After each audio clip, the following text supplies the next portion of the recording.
Assalamualaikum warahmatullahi wabarakatuh. My name is Putraji Pangestu. I am a student of Raja Ali Haji Maritime University, study program of the Faculty of Teacher Education, English Education. This video is for presentation on cross-cultural understanding stereotype assignments. A stereotype is generalizations of people groups based on past experience, which are deep rooted in the psyche of the people. In other definition, it is said that stereotype is a fixed idea or image that many people have a particular type of person, thing, or event, but something it is not true in reality.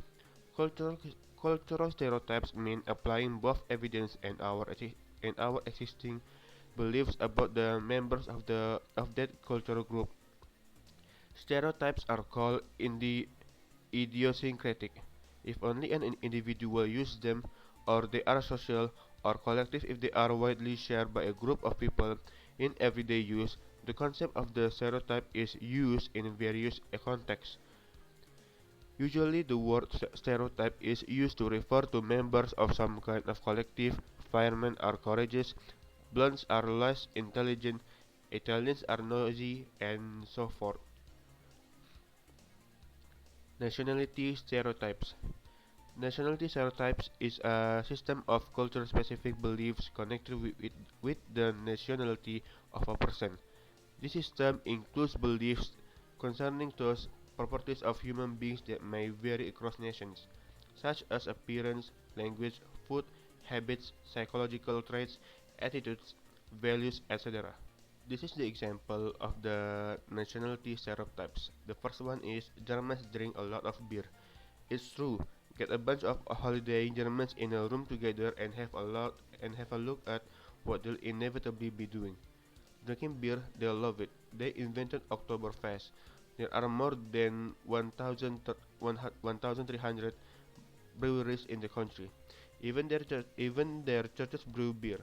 What comes as a surprise, however, is that Germans are also super friendly.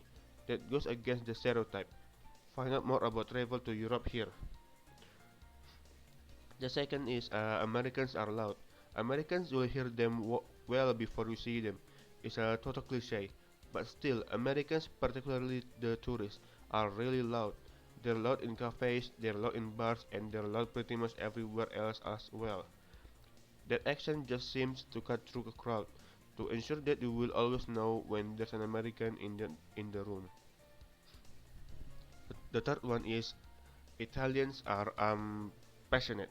Actually, I think Italians love an argument, mostly because they take things extremely seriously. What things? All of the things. They take football seriously, they take fashion seriously, they take family seriously, they take religion seriously, and they take food maybe the most seriously of all. Mess, mess with any of these things and you can expect a hand waving, voice raising argument to immediately ensue. Find out more about travel to Europe there. 4. English people love talking about the weather. Looks like looks like we'll get some rain today. Lovely out, isn't it? Supposed to be sunny later. And on it goes. I have a theory about this. Maybe it's because the weather in England changes so often. Maybe that actually makes it something worth talking about. Whatever the reason, English people love a bit of weather chat. Come to think of it, come to think of it though, Australians do too. Find out more about travel to UK there. The fifth one is Russians are scary. Go to Russia and smile at someone. See what happens. They'll glare black at you, at best, or they'll probably just ignore you. Russians are tough nuts to crack. These are all people who consider that mocking or smiling at strangers is something crazy people do. They mostly have good hearts, the Russians, but it will take you a while to get past those icy first greetings. The sixth one is Canadians are polite. The Canadians have a worldwide reputation for being extremely freaking nice, and it's warranted. They talk to strangers on public transport. They apologize even if they've not done nothing wrong. They'll help you out the minute you look lost or confused. It's a pleasure traveling through Canada because you're never alone. And outside of Whistler, at least, they love an Australian accent. The seventh one is Argentinians love steak, and Diego Maradona. Steak, the Argentine passion for a well-cooked slab of beef is matched only by their love for a Nigerian life cocaine freak who also happens to be one of the greatest footballers of all time. Steak, the cooking and the eating is a national obsession in Argentina, and is all extremely good. Maradona, meanwhile, is an icon who is above all criticism and should only be praised if you want to make any Argentinian friends, particularly in the La Boca area of Buenos Aires. The eighth one is Jamaicans like to smoke pot. Jamaicans they like so much. In fact, that actually is a religion, or at least part of a religion, even for non-Rastafarians too. The happy harp is a popular one in Jamaica. You've probably seen the culture photos of dreadlock guys standing around puffing on joints the size of baseball bats. And that's something that should you go to Jamaica, you'll probably come across in real life as well. The ninth one is Swedish people are hot. Swedish there's no two ways about it. The girls are hot and the guys are hot. They're all blonde hair, high cheekbone, slim and suave, immaculately dressed and staggeringly attractive. It almost doesn't seem fair, and you are guaranteed to feel like a bumbling slob in their presence. Maybe it's something in the water, maybe it's just good genes, but all ideas you have about Swedish being hot are true. Find out more about travel to Europe there. The 10th one is Australians like to drink. Women drinking wines that is our reputation. Hardcore boozers who will do anything to get their hands on one sip of sweet cold beer. And when you travel with other Australians for a while, you pretty quickly realize that it's totally true. We do like to drink, we do it to celebrate, and we do it to commiserate. We do it out of habit, we also do it for fun, which makes good groups of Aussie travelers pretty good people to be around. Next is a racial stereotype. Researchers have found that stereotypes exist of different races, cultures, or ethnic groups. Although the terms race, culture, and ethnic groups have different meanings, we shall take them to mean roughly the same thing at the moment.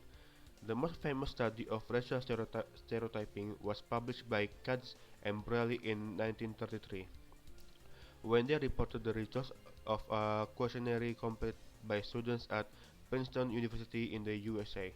They found that students held clear, negative stereotypes. Few students expressed any difficulty in responding to their questionnaire.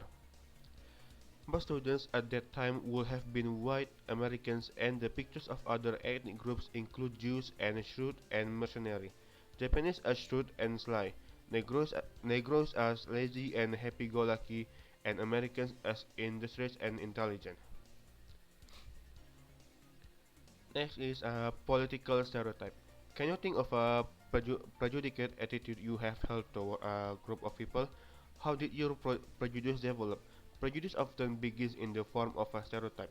That is a specific belief or assumption about individual based solely on their membership in a group, regardless of their individual characteristic.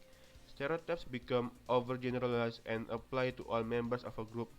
For example, someone holding prejudiced attitudes toward older adults may believe the older adults are slow and incompetent. By Cathy Norton and Fish 2005, 2004. We cannot possibly know each individual person of advanced age to know that all older adults are slow and incompetent. Therefore, this negative belief is overgeneralized to all members of the group, even though many of the individual group members may in fact be spry and intelligent. Next is gender stereotypes. A gender stereotype is a generalized view or preconception about attributes or characteristics, or the roles that are or ought to be possessed by or performed by women and men. A gender stereotype is harmful when it limits women's and men's capacity to develop their personal abilities. pursue their professional careers and or make choice about their lives. Gender stereotyping refers to the practice of ascribing to an individual woman or man specific attributes, characteristics, or roles by reason only of his membership in the social group of women or men. Gender stereotyping is wrongful when it results in a violation or violations of human rights and fundamental freedoms. Next is stereotype in media. Mass media sources such as television and movies arguably offer up little in the way of positive Asian or Asian American images or role models. These articles contain the media do not often portray the diversity that is inherent within the Asian American culture, and that such a paucity of Asian image may greatly affect perceptions Asian Americans may hold both of their own racial group and of the larger society. This article examines both media image of Asians and Asian Americans and autobiographical information from Asian American literature to illustrate the potential detrimental effects of being a person of color in a society that emphasizes a monarchical standard of beauty. Information gleaned from first-hand accounts from Asian Americans often points to the media as a potent source of information as to how attractiveness points to points to the media as a potent source of information as how to attractiveness is defined and measured. This article concludes with a discussion of some brief case example and ethical imperative for mental health workers in terms of both self-awareness and education as well as consideration for culturally sensitive therapy. Alright, that is all for my video. Assalamualaikum warahmatullahi wabarakatuh.